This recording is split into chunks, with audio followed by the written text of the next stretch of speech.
I loved going to Stampede. Stampede was my favorite time of year.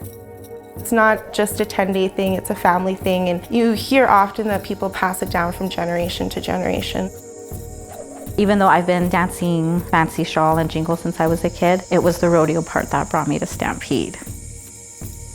Growing up at the Indian Village was a lot of fun. It was a lot of work too. I definitely attribute the Calgary Stampede to opening me up to new and different possibilities. Being the Calgary Stampede Indian Princess, it really opened me up and it opened a lot of doors up for me. Coming back every year, catching up with people that you don't necessarily see, I really had a sense of home in the village.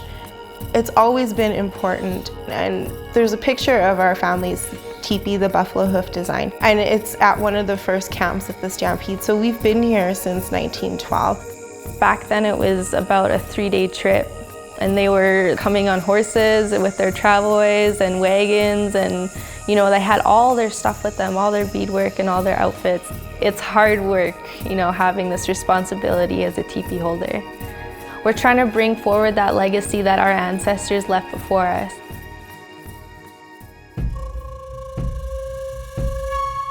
Guy Wiedek wanted the First Nations represented at the Stampede because he believed that you couldn't celebrate this great history of Western heritage without acknowledging the people of the land who were here initially. He fought for those tribes to be here at the first Stampede, and what a lot of people don't realize is when he did fight for that, it was illegal for us to wear our regalia, speak our traditional language, and to perform our ceremonies.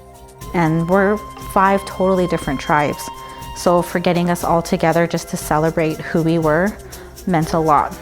It's always been a safe space for us, and it's always been somewhere where we could practice our traditions, our dancing, our languages, and know that people would be there to appreciate it. That philosophy really carried through into why the village is the way that it is and why we're here in this partnership with the Stampede. Even after 106 years, that we keep these traditions alive. The teepee owners passing down the knowledge from one generation to another. To see those young kids getting to be who they are and being modern Indigenous kids, dancing in the powwow, then going to the midway, and it makes my heart feel really good because those are some of the best times I had here.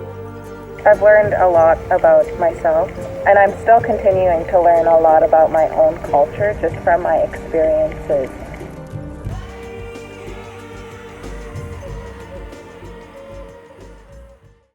Elbow River Camp is really about a partnership that started 106 years ago between the Indigenous peoples of southern Alberta and the Calgary Stampede. That relationship has flourished over the years with participation in rodeo, participation in community events, youth education, and that partnership becomes stronger each and every year.